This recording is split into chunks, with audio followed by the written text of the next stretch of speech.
so many people that I need to thank for this evening that I don't know where to start. Joel, thank you for inviting me back. Apparently I didn't knock over the punch bowl the first time, so you haven't brought me back. Lionel Chetwin, my campaign chairman, where is he? Lionel's over there.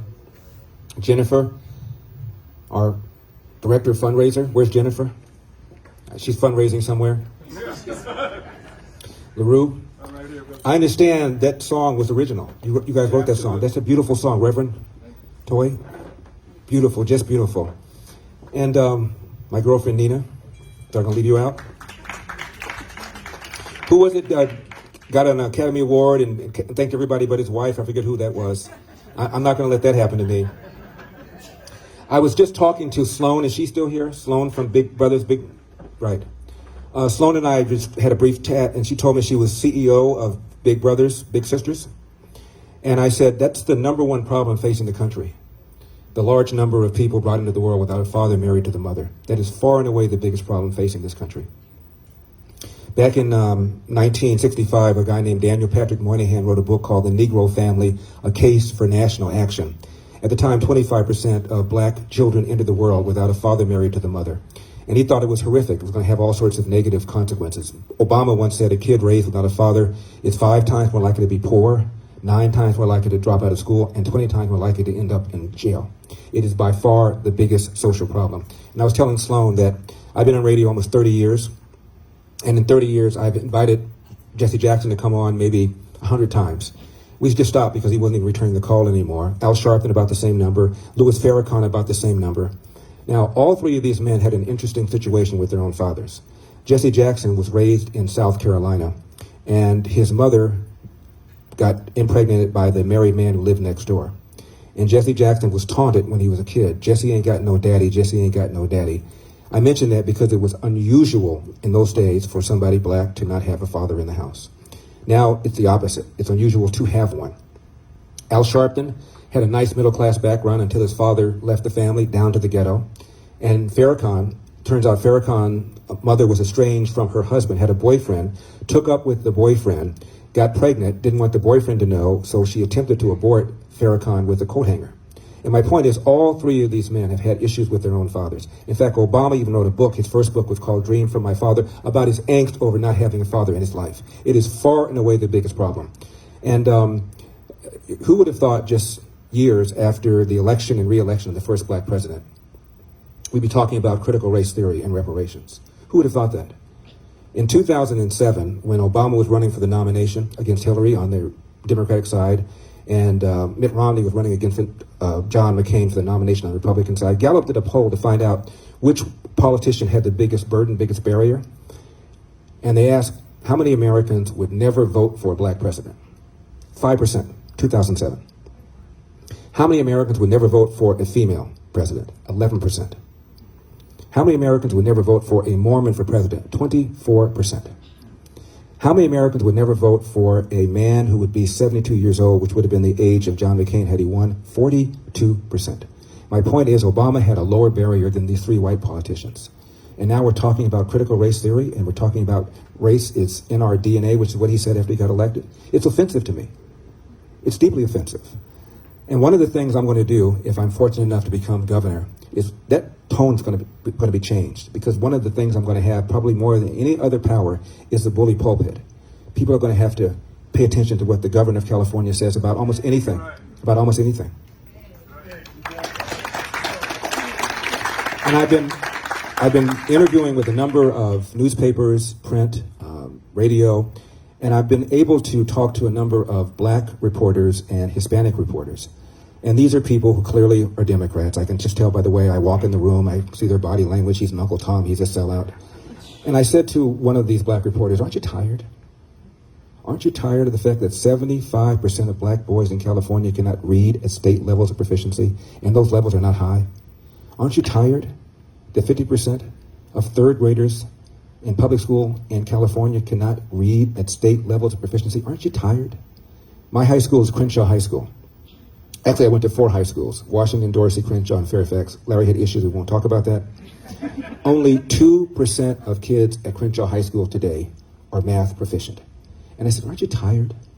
The majority of black and brown parents living in the inner city want school choice. They want the money to follow the child rather than the other way around. They want to be able to put their own kid in a charter school or a private school or a religious school. Yet you keep pulling the lever for the party that is adamantly opposed to that. The teachers union is the most powerful union in this state, and they hate choice because the teachers are not automatic union members and they don't get the automatic dues. Aren't you tired? And I'm not saying after that little rant they became Reagan Republicans, but I can tell that all of a sudden the wheels were turning a little bit. We got a lot of problems in this state. And the reason for the recall, the impetus was because of the way this man ignored science and slammed down this state to the point now where a third of all small businesses are gone. In addition to the other things that I've done, I ran a small business. It wasn't a tiny business. At the peak, I had a dozen employees. But I saw how difficult it is to meet a payroll. And the business was successful. It didn't go bankrupt. I didn't liquidate it. I sold it when I returned back to LA. And my point is, anybody running a business, and many of you people here are business people, you don't work 9 to 5. You work 60, 70, 80 hours a week. A third of all small businesses are now gone forever because he ignored the science and shut down this state. Only about half of the pre-pandemic jobs have recovered, whereas 2/3 nationwide have recovered because of this man's policies. And we know he was sitting up there at the French Laundry restaurant. It wasn't just that he incurred a $12,000 wine tab. I don't know how much that wine cost, but 12 grand. It isn't just that. It's he was sitting up there with the very lobbyists and members of his medical team that drafted the mandates that they were sitting there violating while not wearing masks and while not engaging in social distancing. His own kids enjoyed in-person private education, and he extended his own winery. It's the hypocrisy that people were upset about. And then you add the other problems. My goodness, crime. Crime is up in Oakland. Hell, Barbara Boxer just got mugged the other day in Oakland. Her cell phone was taken.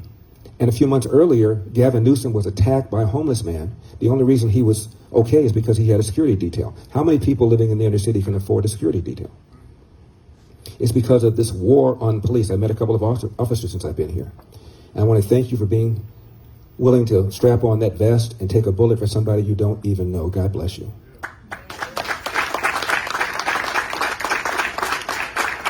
And this narrative that the police engage in systemic racism, study after study after study has shown, if anything, the police are more hesitant, more reluctant to pull the trigger on a black suspect than a white suspect. I urge you all to take a look at a piece in the Washington Post, April 27. Only reason I know that is because that's my birth date, April 27, 2016. Extensive article, front page, about studies going back over decades showing that the police, if anything, are more hesitant, more reluctant to pull the trigger on a black suspect than a white suspect.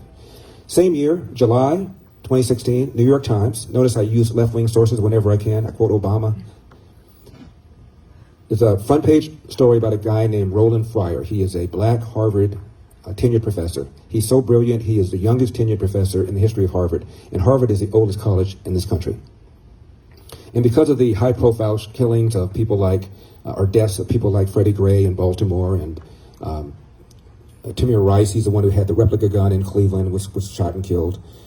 Eric Gardner was the one who was selling loose-leaf in New York, and he was killed. And, of course, Michael Brown. Because of all these things, he just knew the police were killing black people just because they're black. So he did a study. And he found out it was the most shocking finding of his professional career. Not only were the police not killing blacks because they were black, they were more hesitant, more reluctant to kill a black, to use deadly force on a black person than on a white person. Now, the left believes a lot of stupid things. Most of them are harmless. But some of them are extremely harmful, and this is one of them, in two ways. Because of this lie about systemic racism, the police are pulling back. They're not engaging in proactive policing anymore. It's called passive policing, where they're just answering radio calls. I mean, what's the point of getting out of a car, wading into a situation that you think might be bad if you're going to be accused of systemic racism? So they're pulling back. And when that happens, crime goes up. And the very people who are disproportionately hurt are the very black and brown people that the left so prides itself on caring about. The other thing it does is this. I just now mentioned about the lack of fathers in the home. You're training and teaching young black men who are pulled over to resist. Virtually every one of these deaths or injuries, including Jacob Blake, the one who was shot in the back, would have been avoided had they complied. My father told me, if ever you're pulled over by the police, make sure your left hand is at 10 o'clock, make sure your right hand is at 2 o'clock. Say yes, sir, say no, sir, make sure your paperwork is in order. And if you feel you're mistreated, get a badge number and we'll deal with it while we're alive. And so many young black men, understandably, are not, why should they? You've convinced me, Jesse Jackson, you've convinced me, CNN, you've convinced me, MSNBC, you've convinced me, Al Sharpton, that I ought not cooperate because these guys are going to hurt me. And as a result, you're finding more and more people resisting. These things could have been avoided. We also have the credible homelessness problem in California. How can a nation this affluent have a homeless problem? And the attitude in Sacramento, the attitude of Gavin Newsom is to have a housing first policy without dealing with why people are on the street in the first place. All you're doing is building housing far more expensively than would be the case if the private sector did it. And you've done nothing at all to deal with why people are in the streets in the first place. Many of them are alcoholics or they are drug addicts and are robbing and stealing in order to support their drug habit. They need to be cared for, they need to be treated, and then we need to build low-cost housing to put people, low-cost apartments to put people. I was consulting with Dr. Ben Carson before I got into the race, and I asked him, if I get into the race, I'm going to make promises. I'm going to make sure I can keep them. One of them is going to be to deal with this homeless problem. Can I do this? He said, yes, you can. He said, we have big parcels of land here in California owned by the government where housing could be built very cheaply because we won't be burdened by the rules and regulations that California is. And we have all sorts of money to treat people. But that's got to be done. And so one of the big things I'm going to tackle is this issue of homelessness. It's not going to be done overnight, but certainly we need to do something. This is absolutely ridiculous. Some percentage of them, we don't know how many, are schizophrenic. These are people who are a danger to themselves and to others, one of whom, as I mentioned, attacked Gavin Newsom. And they need to be removed from the streets for their own safety and housed and institutionalized for the safety of the rest of the homeless population as well. We're going to be doing that. Thank you. Now, I'm from the city, and so, you know, you get up in the morning, you turn on the water comes out, whatever. Not worried about it. As I get into this race, I travel all over. I'm up in Kern County, and I find out about the water shortages. And I read books like Winning the Water War by a guy named Stephen Greenhut, recommended you to read. It's not going to be made into a movie anytime soon. We have not added to our water infrastructure in almost 40 years when the state was half the size it is right now. Half the water, and it does rain here, drains into the Pacific Ocean. No underground storage, no reservoirs, even though voters have passed bond issue after bond issue after bond issue to build things. And they're all held up, either because they're studying or because of lawsuits. One of the things I'm going to do, if I'm fortunate enough to become governor, is declare a statewide emergency on water, and I'm going to suspend the rules and regulations that are holding up these projects.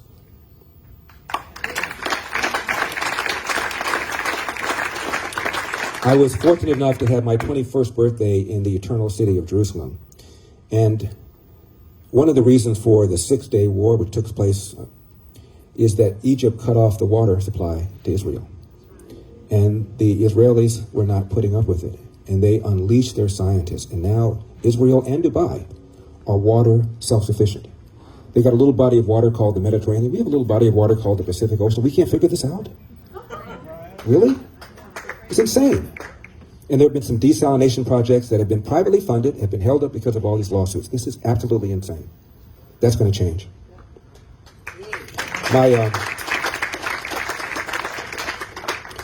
And then the education, as I mentioned.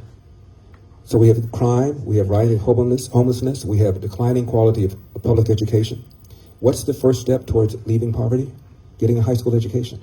One where presumably you can read, write, and compute at grade level, and all too often our kids are not getting that. That's going to change. The other thing is the California Dream. There's an article in The Atlantic called What Happened to the California Dream. The Atlantic is a left-wing publication, and virtually everything I talked about is in there. The environmental stranglehold, the environmental extremists that are stopping construction, the cost of living for the very first time in our state's history, what 170 years old? For the very first time, middle-class people are leaving California. We have a net migration of population out of the state. Number one reason people give, these are people making between 50 and 100K. They're not the millionaires and billionaires that Bernie's talking about. These are people making between 50 and 100K, and they're leaving. And the first thing they cite is the price of housing. There's a magazine called CEO Magazine. It's been around for 17 years. And they ask CEOs, which is the best state in which to do business? Texas has been named the number one state in which to do business for 17 consecutive years of this magazine's existence. And based on things like taxes, spending, the power of the public sector unions, unfunded pension liability, whether or not the business atmosphere is friendly or unfriendly, which is the worst state in which to do business. For 17 consecutive years, California has been determined to be the worst state in which to do business. And the horror stories I hear as I'm campaigning are unbelievable. I used to do a little bit of workers' compensation law when I was in Cleveland, Ohio. And I represented corporations who were sued by claimants, claiming that they were injured or whatever. And the claimant had the burden of proof. Not here. The employer has the burden of disproving the claim. One guy who owned a chain of restaurants told me the only reason this outcome occurred is because he said, I have enough money to fight. But he was sued by an employee who claimed that the employee incurred $65,000 in unpaid wages. He found out when he allegedly incurred those $65,000, he wasn't even in the state. So he gets sued. He has to disprove it.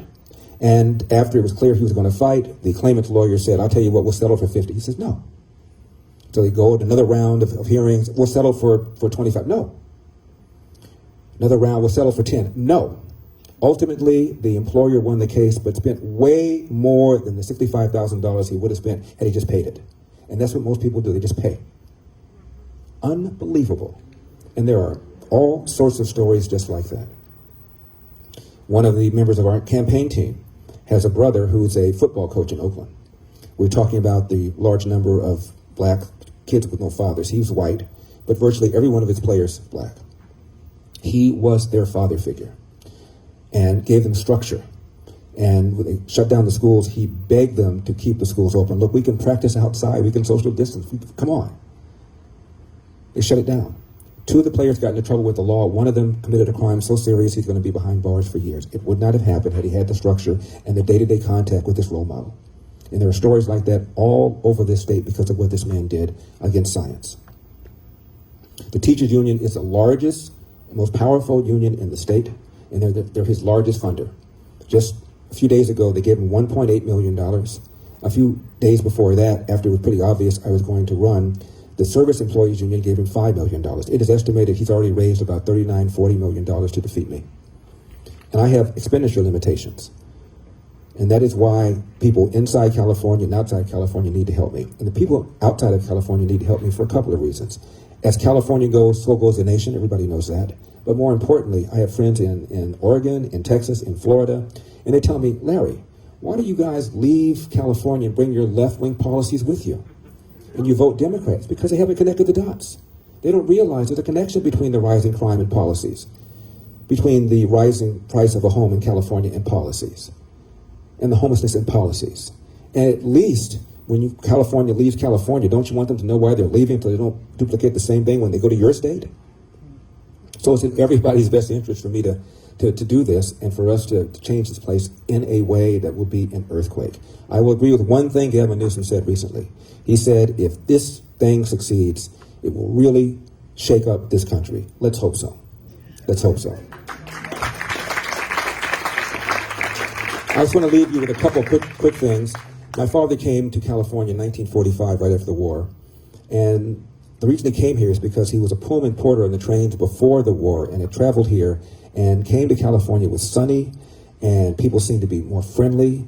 And my dad said you could walk through the front door of a restaurant and get served, and that blew him away because he's from Athens, Georgia.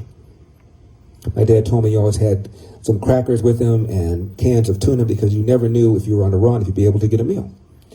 Well, Pearl Harbor, my dad joins the Marines, and I asked him why he joined the Marines. He said 2 reasons. They go where the action is, and I love those uniforms. So he's stationed on the island of Guam. He's a staff sergeant in charge of cooking for the colored soldiers. War's over, goes back to Chattanooga where he married my mom to get him a job as a short order cook. So he walks around, and he's told, I'm sorry, we don't hire niggers. Goes to the unemployment office, the lady says, you went to the wrong door. My dad sees colored only, goes through that door, and to the very same lady who sent him out. And my father said to my mother, this is BS. I'm going to Los Angeles, where I'd been before the war. I'm going to get me a job as a cook, and I'll send for you. Comes out here, walks around for a day and a half, and they tell him, I'm sorry, you don't have references. My dad said, I need references to make ham and eggs? He even offered to work for free for 2 weeks just to give me a reference, and they wouldn't do that. My dad goes to the unemployment office, this time just one door, and lady said, I have nothing for you. My dad said, what time do you open? She says, 9 o'clock. What time do you close? She said, 5. My dad said, I'll be here tomorrow at 9. I'll be here till 5. Do you find something? My dad sat in the chair for a whole day, came back the next day, sat in the chair for half a day. She calls him up. I've got something. I don't know whether or not you're going to want it. My dad said, of course I'm going to want it. I'm starting a family. What is it? She says, it's a job cleaning toilets at Nabisco brand bread. My dad did that for 10 years, took a second full-time job at a bread company called Barbara Ann Bread for 10 years. He cooked for a family on the weekend and went to night school 2 or 3 nights a week to get his G. That's why the man was so cranky all the time. He never slept. My dad and I, because of him yelling at me and screaming at me, we had a fight, and I didn't speak to him for 10 years. I'm 15 years old. When I say fight, my dad started a little cafe. I had to work for the SOB, and he yelled at me in front of people, and I'm 10 years old, 11 years old, 12, 13, 14, 15. At 15, can you stop yelling at me? And I wish I had said something to him, but I was afraid of my father. So I said to myself, the next time the SOB yells at me, I'm going to walk out of this restaurant. So he yelled at me, and I was afraid to walk out. Yelled at me, was afraid to walk out. Yelled at me. This time I summoned the courage to walk out. And the waitress had called in sick that day, so the little restaurant was full of people. My dad came home, and he was furious. And he said, why did you leave? And I said, Dad, I got sick and tired of the way you spoke to me, and I wasn't putting up with it anymore. An act of defiance I had never had the courage to do it before. My dad paid me $10 a day plus tips. He balled at the $10 as I lay on the bed. He walked out of my bedroom. Again, I'm age 15 years old, and we did not have another conversation for 10 years. And when I say not another conversation, I mean nothing. Not even how I think it's going to rain. How about those Rams? What about the Dodgers? He worked long hours. I knew what the hours were. I was able to avoid him. I go away to college in New England. I go to law school in the Midwest. I end up working in Ohio. And I passed the California bar, the Ohio bar, and I'm 25 years old, making the equivalent now of about $150,000. I should be living large, but I can't sleep thinking about my dad. Not that I ever thought my dad and I would be friends. In fact, I didn't want to be friends with him. But I wanted to sleep. So I called my secretary and I said, cancel all my appointments. I'm coming to LA and I'll be back in 3 or 4 days. I didn't tell my parents I was coming because I didn't want my dad to prepare for this 5 or 10 minute conversation we were going to have. So I get to LAX, take a cab to the restaurant. Restaurant closed at 2:30. I knew that. Got there at 1:30. My dad was shocked to see me. I had a bag. He said, should I put your bag in the back? I said, no, Dad, I'm only going to be here for about 5 or 10 minutes. I want to tell you something. He said, okay, wait till we close. So I sat there for an hour and I said, now, Larry, calm down. Don't tell him everything he's ever done to you, every spanking, don't tell him everything. Just give him the Cliff Notes. Call him a mean, cruel father. He'll call you an ungrateful son. Maybe you'll be able to sleep. So my dad sat there and I teed off on him. Now you guys know how I can go. So I told him every spanking, every whipping, everything he'd ever done to me. The time he whipped me in front of my friend Carl, which was embarrassing. The time he spanked me in front of my cousin Elaine, which was really embarrassing. Every single thing he'd ever done to me, I told him. I spoke for 20 minutes nonstop. After that, I was out of ammo. I was out of energy. I had nothing else to say. And my dad looked up and said, is that it? You didn't speak to me for 10 years because of that? And for the first time, I saw my father cry. I did not think he had the ability to do it. And he said, Larry, let me tell you about my father. Now, I should tell you, I knew nothing about my dad other than he didn't have any brothers because we never got any presents. And I knew that I met his mom one time, and outside of that, I knew nothing about his life. I didn't give a damn. I didn't like him anyway. It never occurred to me to ask him about his life. I didn't care. For the next 8 hours, this man told me about his life. He said, Larry, you know your last name Elder? I said, yes. He said, that's not my father's name. I said, what? Who's your father? I have no idea. Who's Elder? Elder was the man who was in my life the longest, maybe 3 or 4 years. 3 or 4 years? Yeah, my mother was irresponsible. She lived off men. She could neither read nor write. I came home at the age of 13, Larry, and I started quarreling with my mom's then boyfriend. Elder was long gone. She sides with the boyfriend, throws me out of the house, never to return. Black boy, 13 years old, Jim Crow, Athens, Georgia, at the beginning of the Great Depression. And now my father is getting bigger and bigger and bigger. He tells me about the jobs that he worked and all the time he spent and why he was so cranky all the time because he never got any sleep. And, you know, if I don't get 4 or 5 hours of sleep, you don't want to be around me. This man was getting 15 minutes, 20 minutes, hour here, 15 minutes, 20 minutes, not day after day, week after week, month after month, year after year after year. You do that, you walk into a house with 3 rambunctious boys, what kind of mood are you going to be in? So he's getting bigger and bigger and bigger, and Larry is getting smaller and smaller and smaller. And now I'm crying. And I said, Dad, please forgive me for judging you the way I did. My dad said, don't worry about it. You just didn't know. Just follow the advice I've always given you and your brothers. Hard work wins. You get out of life what you put into it. You are not in control of the outcome, Larry, but you are 100% in control of the effort. And before you moan and groan about what somebody did to you or said to you, go to the nearest mirror and say to yourself, what could I have done to change the outcome? And finally, no matter how hard you work, how good you are, my dad said this, sooner or later, bad things are going to happen. How you deal with those bad things will tell your mother and me if we raised a man. My father was a lifelong Republican. My father always said this about the Democratic Party. The Democrats want to give you something for nothing. And when you try and get something for nothing, you almost always end up getting nothing for something. And the number one thing that he and my mother did agree on, my mom was a lifelong Democrat, is the welfare state and what that's done to destroy the family, and how it's incentivized women to marry the government, and how it's incentivized men to abandon their financial and moral responsibility. My father always told me to live up to my responsibilities, and I've always tried to do that. I want to end with just a couple of little things. I haven't said anything about my mother. She would not like that. My mother always told my brothers and me, no one can make you feel inferior without your permission. And one day we took a course called African American Literature. By the way, I never use the term. Those of you who listen to my radio show, you've never heard me use the term African American. It's a BS term. I'm an American who's black. African American. Everybody could have a dash if they wanted to. It's ridiculous. It's divisive. It's ridiculous. But that was the name of the course. And we read a poem by a poet named Countee Cullen. And it goes like this. While riding through old Baltimore, so small and full of glee, I saw a young Baltimorean keep looking straight at me. Now, I was young and very small, and he was no whit bigger, and so he smiled. So I smiled, but he poked out his tongue and called me nigger. I saw the whole of Baltimore from May until September. Of all the things that happened there, that's all that I remember. Well, the teacher was upset. The class was upset. I was upset. The teacher said he's always going to think of himself as a second-class citizen. He's going to have a permanent stain on his psyche. He'll never feel fully integrated into America. So I'm walking home from school, and I know my mom would have a different take on the poem. I wasn't sure what it was going to be. So I walk into the house. She's in the kitchen stirring a big pot of greens and frying chicken wings, my favorite. And I said, Mom, we read a poem in class. I want to get your reaction to it. She said, well, go ahead. What is it? So I read it to her. While riding through old Baltimore, so small and full of glee, I saw a young Baltimorean keep looking straight at me. Now, I was young and very small. He was no whit bigger, and so I smiled. But he poked out his tongue and called me nigger. I saw the whole of Baltimore from May until September. Of all the things that happened there, that's all that I remember. She took the spoon out of the pot, hit it on the side, and said, Larry, what a shame he allowed something like that to spoil his vacation. How many wings do you want? And finally, let me just tell you a true story. Nina and I were in Santa Barbara. Now it's about 2 months ago. We were there on business. And the demographics of Santa Monica, not different than here. Not exactly Wakanda. Anybody see the movie Black Panther? You know what I'm talking about, Wakanda? They didn't. So we get out of the car. I get out of the car to get gas. Nina's in the car. And as I'm getting out, I heard a deep male voice go, hey, want a banana? Calm down. And I'm looking up, trying to assess the situation. I'm not sure what I would have done.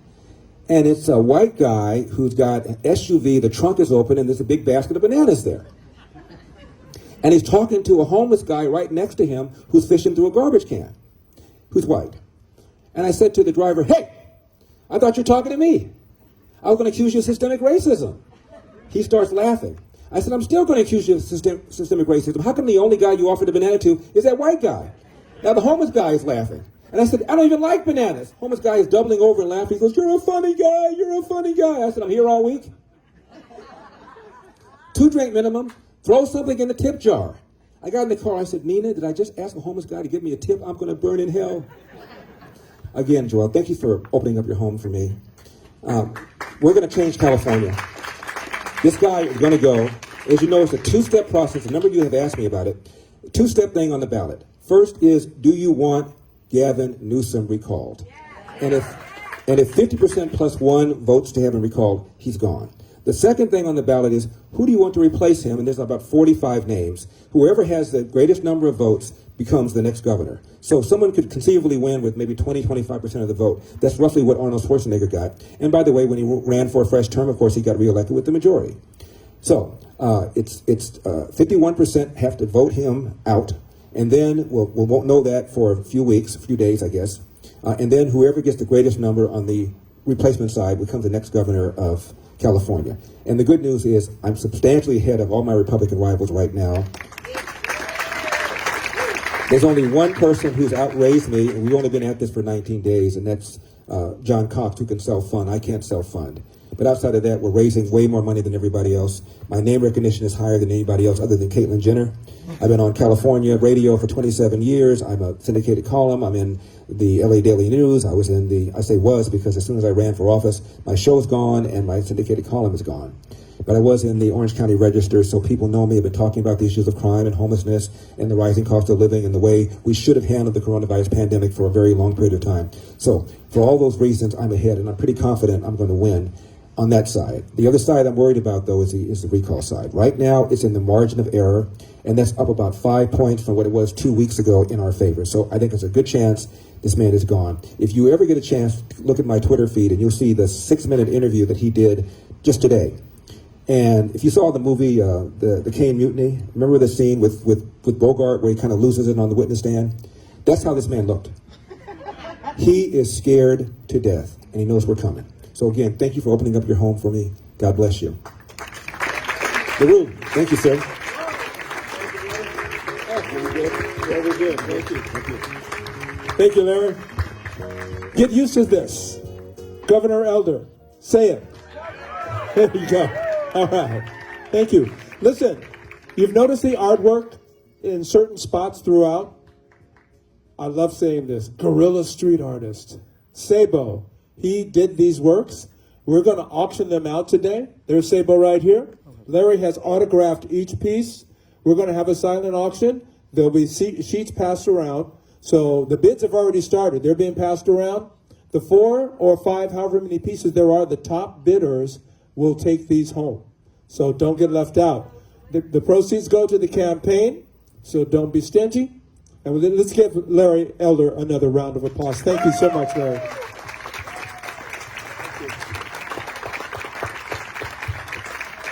We've got plenty of food left, plenty of drinks, so have a good time.